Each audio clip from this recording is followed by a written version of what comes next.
Hello, ladies and gents, boys and girls, people of all sexualities, identities, and more, and welcome back to another video on the channel. And today, we go to the Sword of Orion.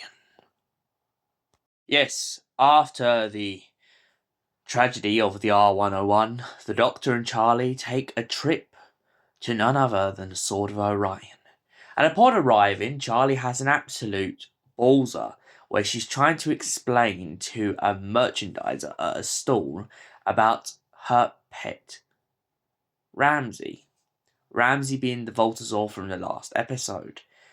The guy keeps on going on about her soul, and so she decides to leave him and go back and discover what the Doctor's up to. The Doctor gets distracted as he normally does. And of course, he begins to unravel a mystery that is best left secret.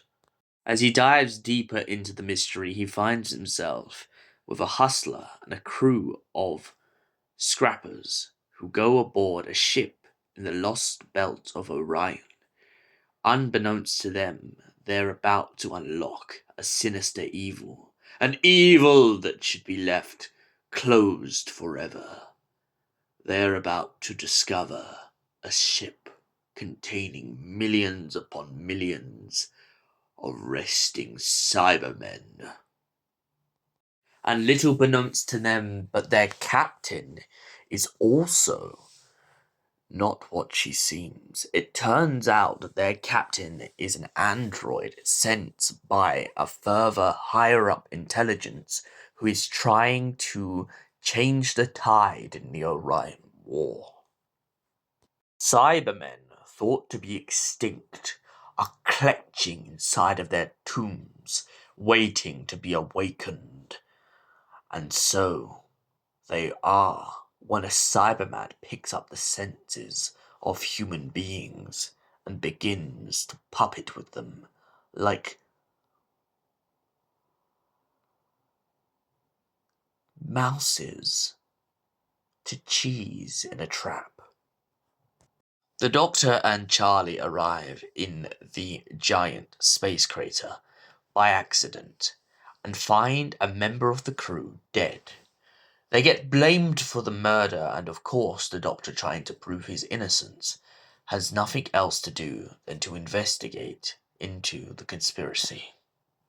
Upon investigating into the conspiracy, he finds himself at odds and ends, confused to why the Cybermen are here in the first place, and finding himself fighting to beat them once and for all.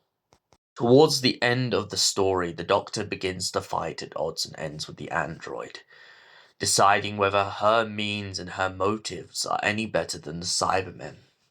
Charlie points out to the Doctor that even though she may be a synthetic being, she still saved Charlie's life by sending Charlie into the TARDIS and giving her a life support system. The intelligence that the android is given is told to let the human beings who are the android, of course, goes against her programming and stops the scrappers from being turned into Cybermen and deletes all knowledge of them. It's too late for the crew, and the crew find themselves fighting an endless battle. So, what did I think of the Sword of Orion as a story? Well, it's a very complicated story. And the good thing I think about it is it definitely links into Ascension of the Cybermen, as there is a moment where the Doctor points out that all the Cybermen have been ripped out of the ship and into the cascade of Orion in the belt, causing them just to float endlessly into space. This really well ties into the time period that Jodie Whittaker's Doctor ends up arriving and finding a whole system flooded with cyber heads, cyber bodies, all of it from the great last cyber war. I like the way that in this story they really play with the concept of, are human beings any different to robots? And obviously in this story they prove no, because the android, when she starts to contemplate about her identity, about her purpose, really boils down the point that everything she does is because of her makers, and that being the comparison between the two and how they are so alike. Now, some could obviously argue that human beings are prone to error, it's natural to happen. But in this story, a lot of the human beings would rather scrap the android than let her live. And I like how Charlotte Pollard really starts to sympathize with the android, asking more on the point, why? If you wouldn't do it to your own, why should you do it to them? You made them after all.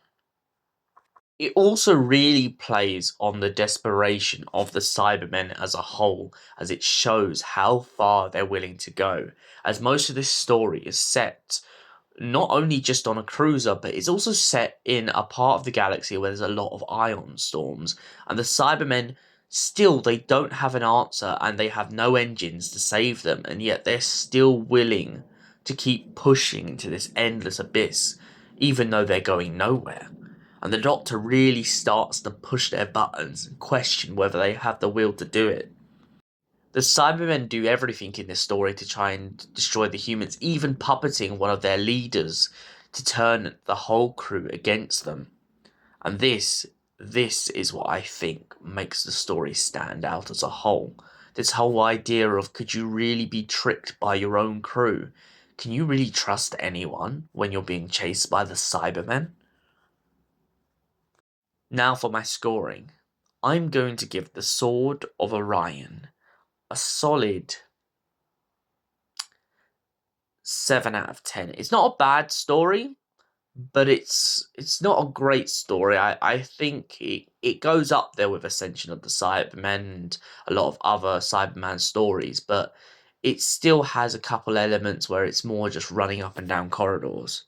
And for that reason, that's why I give it a 7 out of 10. Thank you for watching, and I have a little message coming through from a Cyberman. So stay tuned. Ready? Don't forget to like and to subscribe. Thank you, everyone, and stay beautiful.